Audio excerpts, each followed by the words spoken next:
All right, so get this.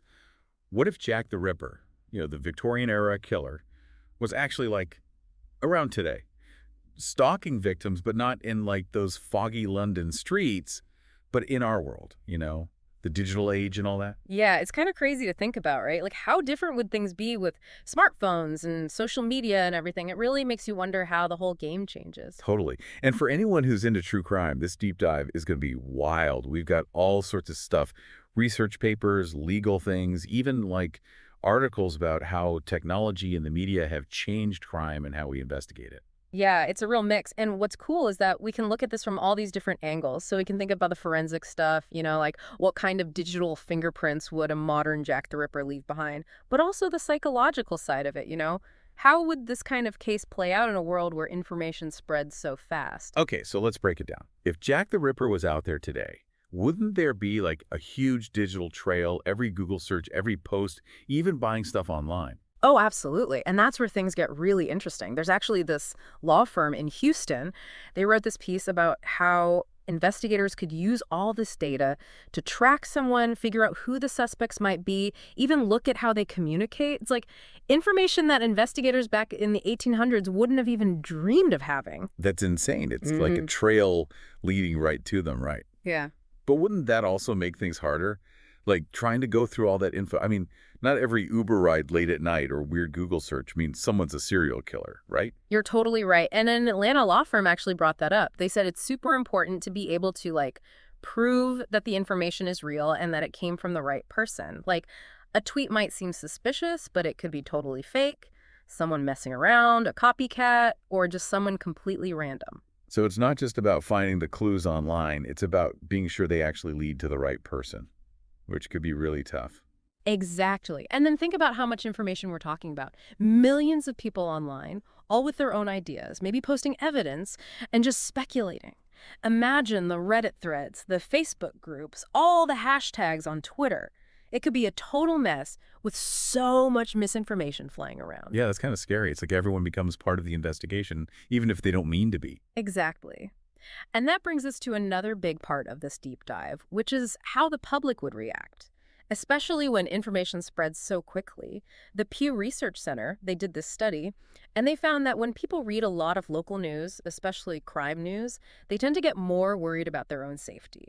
Now imagine that, but with constant updates and rumors on social media, all charged with emotion. It could cause a total panic. And Mhm. it's not like it's just a news story, right? Yeah. It's happening online in real time with everyone adding their own thoughts. Exactly. And one of the sources even talked about how this could lead to like online vigilantism. People trying to take the law into their own hands, maybe targeting people based on just like a hunch or something they saw online, even if there's no real proof. That's a pretty dark thought. And it Yeah. makes you wonder how law enforcement would handle it all.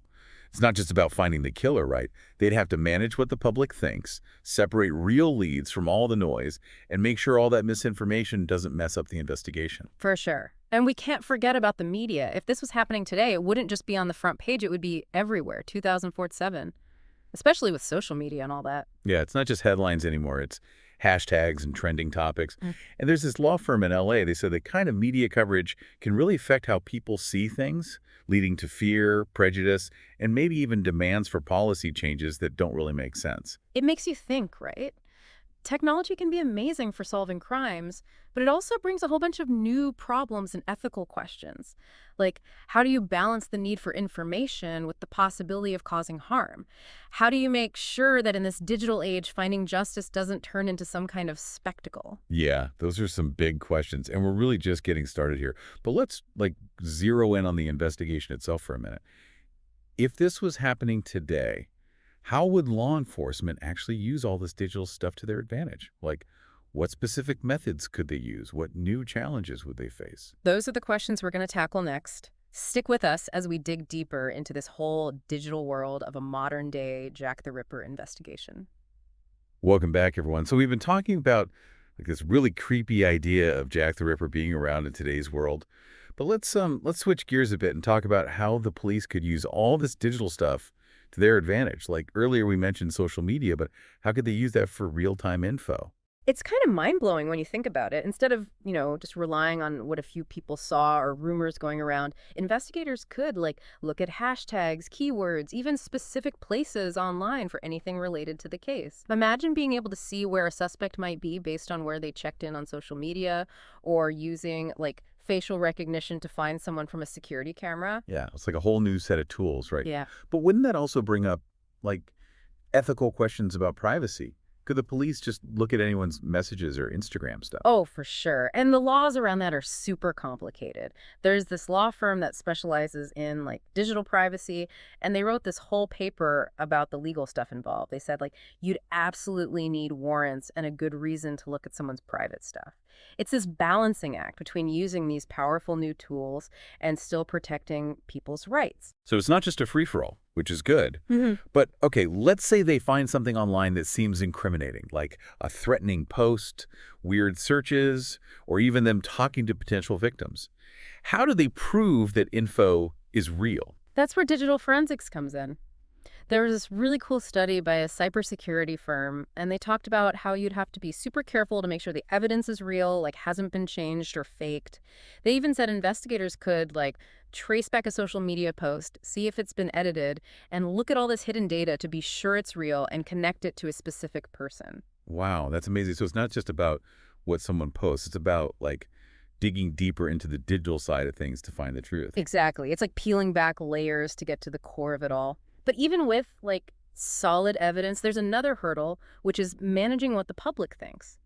With information spreading so fast these days, how do you control the story when everyone's got an opinion and a way to share it? Especially with a case like this, right? It would be huge news, and we've already talked about how that can sometimes cause more problems. Totally. One expert we looked at, a professor who studies media ethics, said that the police would have to be really proactive in how they talk to the public, putting out verified info, debunking rumors, and managing expectations. They even suggested using social media themselves to talk directly to people, answer questions, and address concerns. It's almost like they'd need a whole team just to handle the social media side of things. It might sound crazy, but think about the good it could do. Being open and proactive could help them build trust, get people to cooperate, and even use the public to help find information. Someone might remember a weird car, overhear something, or recognize a detail from a security camera that could be the key to solving the case. Yeah, it's like turning everyone into detectives. But we've also talked about how that can be dangerous, right? With all the misinformation and people jumping to conclusions online.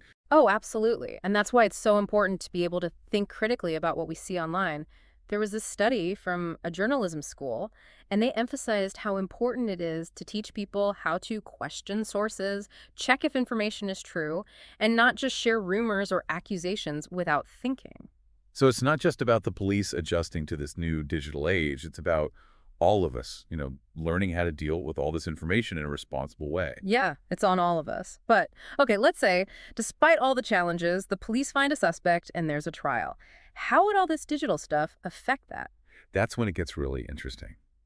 Imagine a courtroom where it's not just fingerprints and people saying what they saw, but years of social media posts, internet searches, even private messages. Yeah, it's a whole new type of evidence. But like we said before, it all comes down to proving that it's real. This legal analyst actually said that being able to show exactly where that digital evidence came from and that it hasn't been messed with would be super important. So it's not just about printing out a Facebook post and showing it to the jury, right? It's about proving that it's legit and that it actually matters to the case. Exactly. And then there's the whole thing about picking the jury. There was a paper from this legal group, and they were worried about finding jurors who haven't already heard all the stuff about the case online, trying to find 12 people who haven't read anything, seen anything on social media, or formed an opinion about whether the person is guilty. That sounds almost impossible these days, right? Everyone's got an opinion, and it's so easy to get caught up in all the hype online. It would definitely be a huge challenge. And it goes back to that whole idea of media literacy, not just for regular people, but for everyone involved, judges, lawyers, even the potential jurors. So what we're really talking about is a big change in how we deal with crime and justice because of all this technology. It's not just about the tools themselves, but how we use them, how we make sense of the information, and how we avoid all the potential problems. Exactly. And that leads us to an even bigger question. Would a modern-day Jack the Ripper, with all the digital stuff they'd leave behind, be easier or harder to catch? That's the million-dollar question, right? On the one hand, you've got this massive amount of data, possible leads, and real-time info.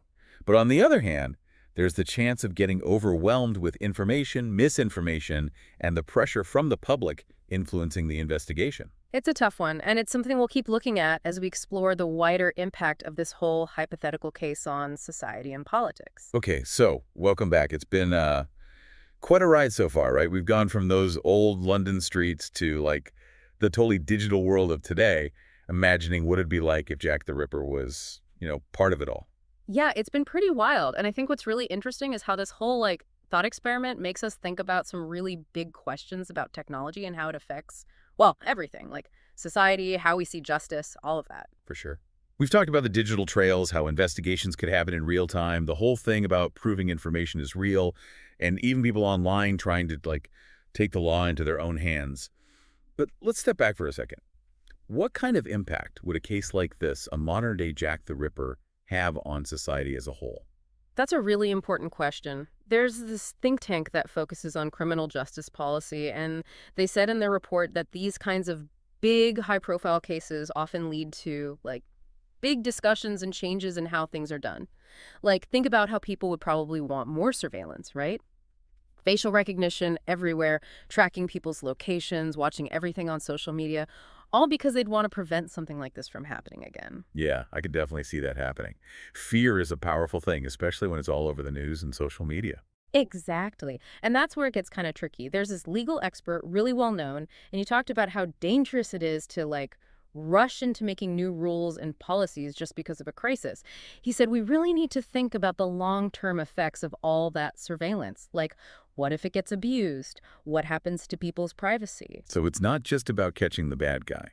It's about making sure we don't lose sight of what's important along the way. Right. And then there's the whole political side of things. Different groups might try to use this kind of tragedy to push their own agendas, using people's fear and anger to get what they want. Yeah, it seems like that always happens, doesn't it? Something terrible happens, and then everyone wants to jump in with solutions, but they don't always think about how complicated it is or what might happen because of it. It's human nature, but it's something we got to watch out for. A bunch of social scientists actually studied this, and they found that after a really big crime, people often want those quick and easy solutions. But those don't always fix the real problem, and sometimes they can even make things worse. It's like putting a bandage on something that needs way more than that, right? Exactly. And we can't forget about the people who are actually hurt by all of this. We've talked about all the fear and anxiety online, but what about the victims, their families, everyone directly affected? It's easy to get caught up in the puzzle of the case, all the details, trying to figure out who did it. But we can't forget about the real people who are suffering. Right. And a group of therapists who specialize in trauma talked about how important it is to support those people, not just right after it happens, but for a long time. They said the media needs to be careful about how they report on it, people online need to be responsible, and everyone affected needs access to help. It's a good reminder that even though we're talking about a hypothetical situation, real people would be deeply affected by this. Absolutely. And it brings us back to that whole idea of being smart about what we see and read online. A professor who studies the media said that, especially with sensitive stuff like crime and violence, we need to be extra careful about the information we consume. Where did it come from? Is it true?